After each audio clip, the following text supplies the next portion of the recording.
Si vous n'avez pas été à l'antenne sur la deuxième chaîne vers 19h pour suivre en direct la première mi-temps, vous n'avez pas perdu grand-chose car cette première mi-temps a été assez quelconque. Elle a été en tout cas marquée par une nette domination des Autrichiens qui n'ont pas pu concrétiser, qui ont été maladroits dans leur tir mais qui ont tout de même bousculé nettement les Français. Et le score de 0-0 est assez flatteur au début de cette deuxième mi-temps. Deux changements dans les équipes. L'avant-centre Charlie Loubet, l'avant-centre français, a été remplacé, me semble-t-il. Et encore une belle attaque des Autrichiens. Et Djorkaeff a pu donner à Carnu. Oui, un changement dans l'équipe française. Hervé Revelli, qui ne jouait pas en première mi-temps, vient de remplacer Charlie Loubet, alors que dans le camp autrichien, l'arrière droit Clement est remplacé par Johannes Demant. Donc 0-0. Ce qui nous donne une composition d'équipe suivante pour l'équipe de France: Carnu, Djorkaeff, Bosquier, Novi, Rostani, Michel, Mézi, Beretta, Revelli, Gondé et Herbé. Et pour l'équipe d'Autriche qui attaque ici par Paritz, la grande vedette de cette équipe qui a été brillant en première mi-temps.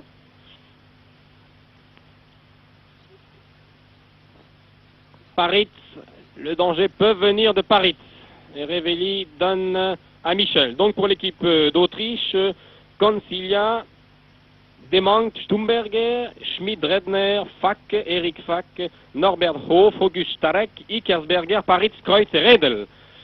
Et encore une attaque très dangereuse des Autrichiens. C'est un match qui se déroule devant 20 à 22 000 personnes, ce qui est assez peu car la contenance du Prater est de 90 000 spectateurs. Un public qui va maintenant encourager de la voix son équipe qui domine encore. Et qui mériterait incontestablement de mener à la marque d'un but, voire même de 2 buts, car elle a bousculé, dominé très très souvent l'équipe de France en première mi-temps. Corner, tête française, Herbé.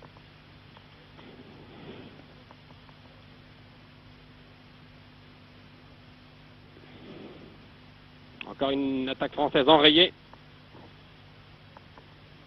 Demant, Riedel, Mézi,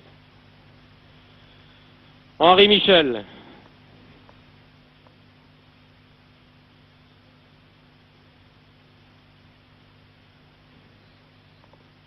Mauvaise passe.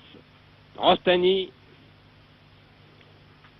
qui souffre beaucoup ce soir, le monégasque, le bordelais Rostani, qui joue jadis à Monaco et qui a complètement manqué son tir. Il souffre, il est en face de lui le meilleur homme du match, Paritz, le numéro 9,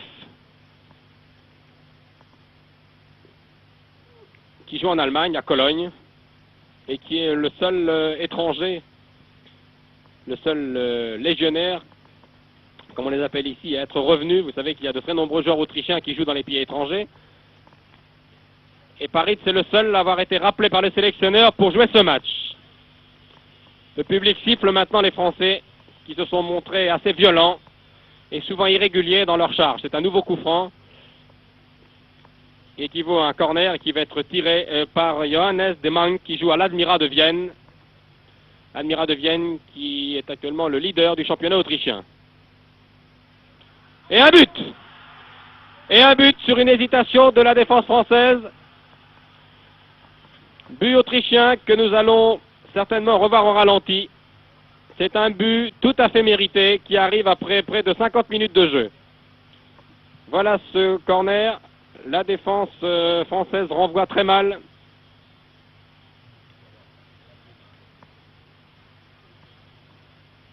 Et Hikersberger a pris Carnu à contre-pied. 1-0 pour l'équipe d'Autriche,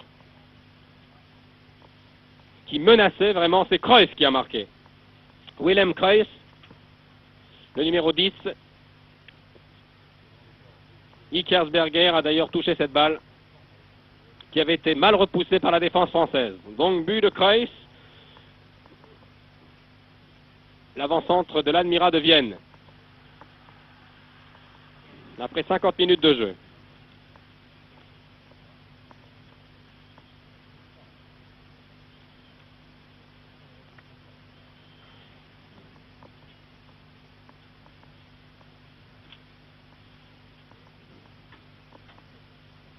Les Français doivent maintenant jouer beaucoup plus vite, s'organiser, être beaucoup plus percutants s'ils veulent égaliser et s'ils veulent gagner ce soir à Vienne.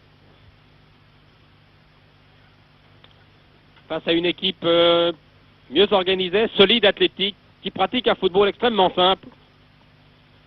Car l'équipe d'Autriche que nous voyons ce soir, il ne faut pas se tromper, n'est pas une grande équipe. Elle n'a absolument rien à voir avec l'équipe de 54 qui termine à 3e de la Coupe du Monde à Berne, derrière l'Allemagne et la Hongrie. Et si les Ikersberger, Paritz, Kreuz, Redelhof sont d'excellents joueurs, d'excellents artisans, ils n'ont rien à voir avec Hanapi, Happel, Okvirk et Melchior. Autant de noms que vous n'avez pas oubliés. Encore un beau mouvement offensif. Et un corner concédé par Bernard Bosquier sur un centre de Redl.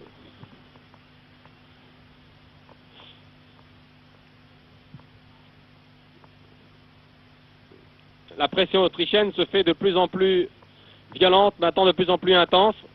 Corner. Paritz récupère la balle. Dégagement de la tête de Bosquier.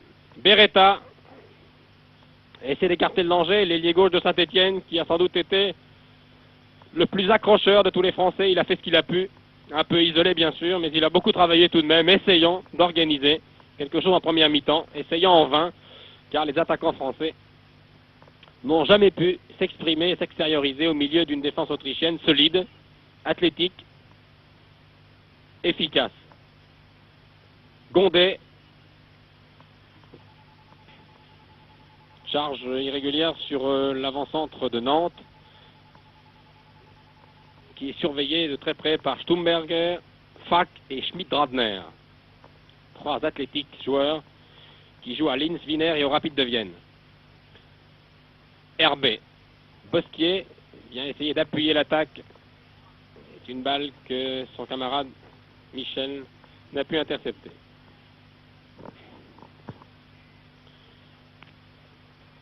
Je vous l'ai dit au début de ce reportage, sur la première chaîne à 19h, c'est un match important pour l'équipe d'Autriche qui voudrait redorer un peu son blason, une équipe qui se cherche depuis 10 ans et qui semble être sur la bonne voie. Une faute, l'arbitre laisse jouer. Deuxième faute sur RB cette fois, mais la première était une faute sur un joueur autrichien. La première n'a pas été sifflée, la seconde est sifflée. Tant mieux pour les Français. Gondet. Revelli, qui vient de faire son apparition. Il ne joue pas en première mi-temps. Il va être intéressant de suivre le tandem Gondet-Revelli en deuxième mi-temps. C'est la première fois que ces deux joueurs se trouvent réunis sous le maillot de l'équipe de France. Beretta, Revelli, Henri Michel, tir complètement manqué.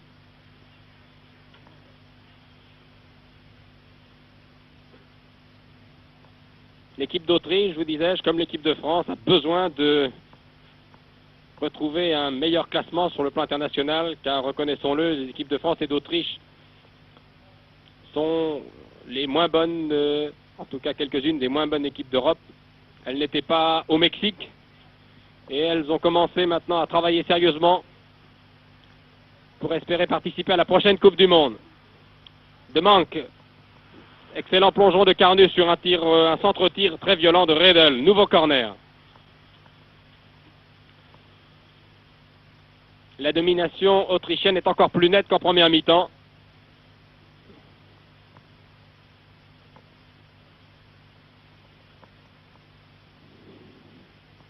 De Mang va récupérer cette balle. De Mang qui ne joue pas en première mi-temps, qui joue à l'Admira de Vienne.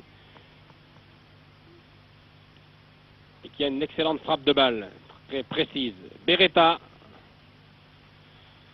accroché par le maillot, coup franc. On joue depuis 55 minutes, c'est-à-dire depuis 10 minutes en deuxième mi-temps. 1-0, but autrichien marqué par Kreuz 5 minutes après le début de cette deuxième mi-temps. But parfaitement mérité,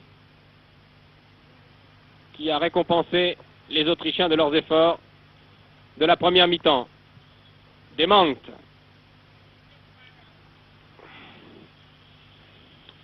Michel, Bosquier. Bosquet qui se lance maintenant.